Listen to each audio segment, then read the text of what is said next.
Sebetulnya LPG 3 kilo itu harus kita tegaskan loh, bahwa itu hanya untuk orang miskin sebetulnya.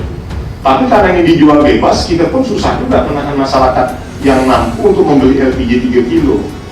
Karena pendataan sekarang contoh kasus yang kasus PKH ya, itu di Kementerian Sosial masyarakat di bawah juga teriak semua. Karena sampai sekarang yang dia mendengar orang miskin tidak dapat jatah, karena datanya berantakan. Nah ini memang problem kita sekarang di pusat. Komitmen saya, karena tadi juga Pak Gubernur udah bukan lagi memberikan pesan ataupun titipan, tapi penekanan.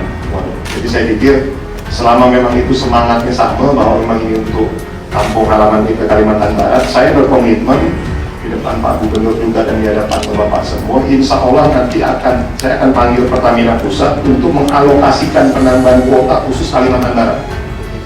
Terima kasih sudah klik video ini. Jangan lupa tekan tombol subscribe untuk bergabung.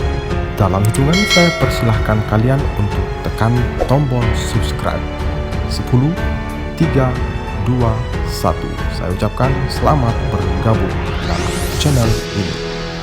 Jadi masyarakat miskin kita subsidi, kita kasih duit dia untuk supaya bisa beli LPG 3 kilo. Nah, bagaimana ceritanya kok masyarakat miskinnya? Jadi gini, sekarang ini kan yang menyebabkan akhirnya ada permainan karena tadi kan harga ini kan murah sekali. Contoh kan kalau dari Pertamina itu kurang lebih 16 ribuan. Itu di pedalaman itu kayak di Ketapang, di Sambas, di mana-mana itu ada sampai harga 40 ribu, 50 ribu. Tapi average rata-rata itu 30 ribu sampai 35 ribu. Karena kenapa? Karena ada disparitas tadi yang disampaikan oleh Pak Midi. Nah, kalau saya mengusulkan sebenarnya, udah rubah sekarang nih, dari sistem subsidi terbuka kita geser menjadi subsidi tertutup. Jadi yang kita subsidi itu orang miskinnya. Nah jadi ya, coba kita lihat sebetulnya LPG 3 kilo itu harus kita tegaskan loh, bahwa itu hanya untuk orang miskin sebetulnya. Tapi karena ini dijual bebas, kita pun susah juga menahan masyarakat yang mampu untuk membeli LPG 3 kilo. Nah ide ini memang sudah ditangkap sekarang di Komisi 7 dan di beberapa kawan-kawan di DPR RI dan di Banggar. Namun ada satu kendala Pak. Kendalanya adalah validitas data orang miskin. Jadi sampai hari ini, pada saat kita tanya ke pemerintah pusat, tidak ada yang bisa sama tuh data orang miskin itu dari di Kemensos, di Staket BPS, di Kementerian Keuangan, di PLN segala macam, itu beda-beda data orang miskinnya. Akhirnya nanti ini kejadiannya kalau kita dorong sekarang perubahan sistem subsidi yang terbuka, yang awalnya terbuka menjadi tertutup Pak, implikasinya nanti keribut di bawah. Karena masyarakat di bawah yang memang, karena pendataan sekarang contoh kasus yang kasus PKH ya, itu di Kementerian Sosial masyarakat di bawah juga teriak semua. Karena sampai sekarang yang dia mendengar orang miskin tidak dapat jatah, karena datanya berantakan. Nah ini memang problem kita sekarang di pusat. Oleh karena itu begini, kemarin kita mengusulkan kepada pemerintah pusat agar pembenahan data orang miskin harus menjadi prioritas pertama. Justru malah ekstrimnya, kita kemarin mengusulkan agar ini masuk dalam program utama pemerintah pusat untuk betul-betul melakukan verifikasi faktual terkait data-data orang miskin itu yang mana gitu. Karena kan macam-macam, ada yang dulunya miskin karena udah kaya, udah masuk kategori menengah, tapi masih tercatat. Yang dulunya dia tidak punya apa-apa, sekarang mereka udah punya motor. Nah ini yang memang jadi kendala kita. Namun pada kesempatan kali ini, tadi saya sampaikan ada 3 hal. Yang pertama adalah penambahan kuota, alhamdulillah sudah bertambah Pak, kuota dari 7 juta menjadi 7,5. Nah komitmen saya, karena tadi juga Pak Gubernur udah bukan lagi memberikan pesan ataupun titipan, tapi penekanan. Jadi saya pikir selama memang itu semangatnya sama, bahwa memang ini untuk kampung halaman kita Kalimantan Barat, saya berkomitmen di depan Pak Gubernur juga dan di hadapan Bapak semua, insya Allah nanti saya akan panggil Pertamina Pusat untuk mengalokasikan penambahan kuota khusus Kalimantan Barat.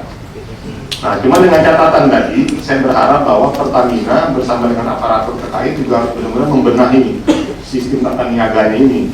Karena tadi yang disampaikan Pak Gub, kalaupun ini kita turunkan kepada distributor existing, ya mereka main juga tuh di lapangan. Jadi saya pikir itu betul-betul menjadi catatan untuk Pertamina. Betul dari kata Pak Midi, sampai saat ini sih kalau dari bahasanya Pak Midi tadi, Pak Gub menyampaikan beliau masih dalam konteks ingin yang melakukan bicara secara baik-baik dengan Pertamina. Maka saya juga berharap Pertamina jangan sampai juga lengah juga, artinya abai juga dengan harapan kita ini. Artinya konsekuensinya bisa tinggi besar juga Pak Wedi, karena pada saat kita punya harapan yang tinggi terkait aspirasi masyarakat tapi tidak bisa terfasilitasi, tentu konsekuensinya nanti macam-macam. Karena seminggu yang lalu tuh saya lihat Pak Said Abdullah, DPR RI dan Nasdem, statementnya udah keras sekali tuh, udah macam-macam indikasinya, ada indikasi apalah segala macam. Jadi saya pikir ini betul-betul saya tekankan sebagai Komisi 7 kepada Pertamina agar betul-betul memperhatikan permasalahan kelangkaan LPG ini dalam konteks tata niaganya. Saya pikir itu. Jadi tuntas nih Pak. Jadi insya Allah nanti itu menjadi PR saya untuk memastikan ada alokasi LPG, penambahan LPG untuk Kalimantan Barat. Mudah-mudahan jumlahnya kita dorong cukup signifikan lah. Lalu yang kedua, karena sudah di sini hadir Kepala BPH Migas Pak. Kita ini punya harapan Pak, dari dulu ini bukan hanya mimpinya mimpinya BPH Migas, tapi mimpi saya sebagai juga mantan profesionalisme di industri perminyakan. Kita tuh menggambarkan Kalimantan Barat ini terbangun pipa transmisi gas untuk masyarakat, baik itu di dalam kota maupun yang ada di luar kota. Nah, pada kesempatan kali ini saya sudah sampaikan juga bahwa kami, terutama saya juga betul-betul mendesak kepada Menteri SDM. Jadi kita ini sudah masuk dalam program program strategi nasional kita, bahwa pembangunan pipa transmisi gas Kalimantan itu dari Kaltara, Kalkim, Kalsel, Kalteng sampai Kalbar itu harus segera terkoneksi dan terbangun. Namun memang alhamdulillah itu sudah masuk Pak dalam program strategis nasional. Nah, rencana harapan kita ini bisa diturunkan sampai ke rencana strategis dan rencana hidup pemerintah pusat kita. Jadi pada kesempatan kali ini turunnya saya ini Pak ke sini, selain memang karena ada harapan dan aspirasi dari Bapak terkait LPG 3 kilo itu, juga memang dalam rangka dua hal tadi, yaitu melakukan pengawasan dan monitoring terhadap upaya kita untuk membangun pipa gas dan digitalisasi SPBU. Jadi saya pikir pada kesempatan ini saya mengucapkan banyak-banyak terima kasih kepada Pak Gub, luar biasa sekali beliau ini kerja kerasnya dalam rangka untuk mendorong optimalisasi pembangunan di Kalimantan Barat. Insya Allah Pak, posisi kita sebagai DPR RI walaupun kita jauh di Jakarta, tapi sampai hari ini saya meyakini bahwa kita yang dari dapil Kalimantan Barat, bukan hanya saya, jadi bukan hanya saya, mungkin teman-teman DPR RI yang lainnya yang memang di bidang komisinya masing-masing, alhamdulillah masih punya komitmen dan konsistensi yang sangat tinggi dan kuat terhadap bagaimana memaksimalkan peran kita yang ada di pusat terhadap agar bisa linear dengan pembangunan di daerah kita.